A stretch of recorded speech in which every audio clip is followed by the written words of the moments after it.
the course of his 36 years with the NPD, has displayed leadership in a multitude of ways. This evening, I'll highlight a couple of examples. Tom is the most senior detective within the Investigations Division, and as such, he is a resource, a mentor, and a role model for other detectives, particularly the newer officers and detectives. Tom's expertise as a detective is well known. In 2018, Tom was recognized in Washington, D.C. by the United States Attorney General and FinCEN as Financial Crimes Investigator of the Year for his outstanding work on an organized financial crime case that involved the arrest of over 50 offenders and millions of dollars of stolen and then recovered monies. This, by the way, is just one example of his expertise. Tom has received a multitude of other accolades over the years. Due to Tom's day-to-day work ethic and commitment to crime-fighting excellence, Tom's work is seen as a shining example of what others in the field should strive to achieve.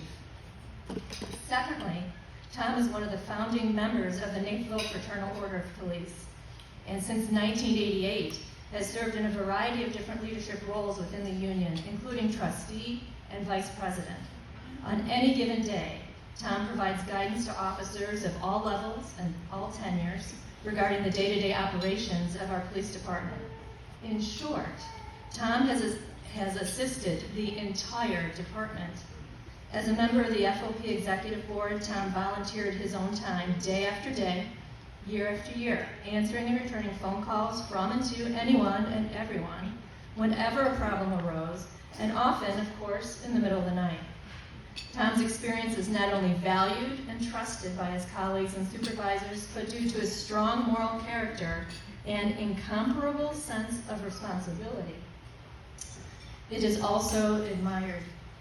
Furthermore, by his closest friends and partners, his experience and insight is treasured. And if that weren't enough, in addition to serving the community through his investigative work, he serves the community by routinely volunteering his time by assisting with charitable fundraising efforts, including our annual Shop with a Cop event and the 2 FOP charitable fundraisers. Proceeds from these events go to a number of deserving causes such as Special Olympics, Autism Speaks, and area childhood burn camps. So let's review for just a moment. We heard resource, mentor, role model, leadership, sense of responsibility, strong moral character, and service. Tom's colleague who submitted the nomination closed his writing with this: Tom is a consummate team player and represents the very best of what it means to be an American police officer. He is the standard of service, reliability, trustworthiness that everyone in the profession should strive to achieve. So thank you for your commitment to excellence and your service to the community.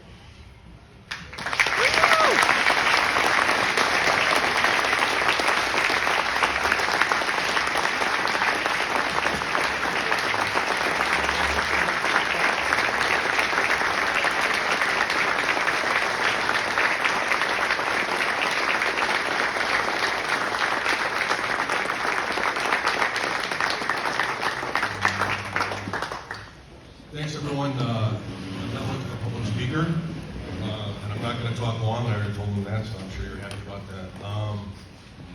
When I first got this call last week, and I was told I was getting this award, the first thing that ran through my mind was the competition had to have been terribly weak, right? What is going on? But then I kind of realized that it's pretty much a culmination of Lifetime Achievement Award, also known as the Almost Dead Award.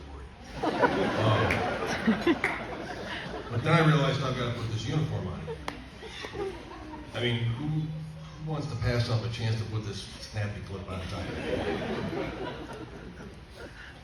But one thing I did realize when I did put my uniform on, that I learned something new, that I can not exhale for an excessive amount of time.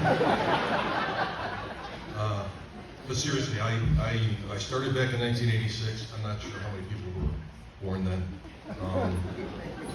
The first award I ever got was the Academic Achievement Award with my academy class, the valedictorian of my class. I had to give a speech for that one. it's really not that big a deal because the academy class is made up of half of Cook County jail guards, so. It wasn't exactly a meeting of the Mensa Society. But when I started, the police department was downtown on Jefferson, which is now Lou Malnati's. I think I'm the last sworn person here that ever worked in that building.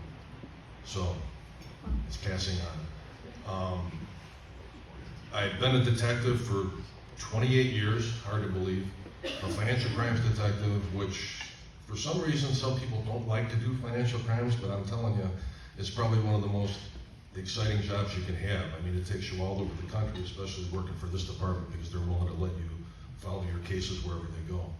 And that also happened to be Washington, D.C., which is probably the pinnacle of my career. But since I've been here when I retire in a couple months, I'll have served here for 36 years, and I don't plan on going over each one of those years with you tonight.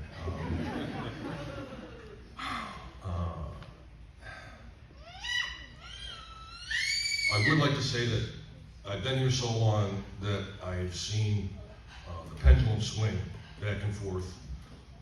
People love the police, people hate the police, people love the police, people hate the police, people love the police again.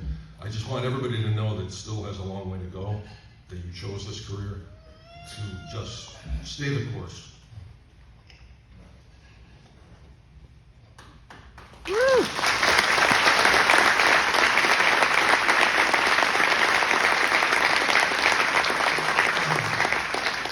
want to say one more thing. For those of you that worked the riots and the protests of 2020 with me and thought, why didn't I become a fireman? Stick it out. Okay. So I want to thank the Board of Fire and Police Commissioners for basically giving me a ticket for the greatest ride of my life and for giving me this award tonight. So thank you.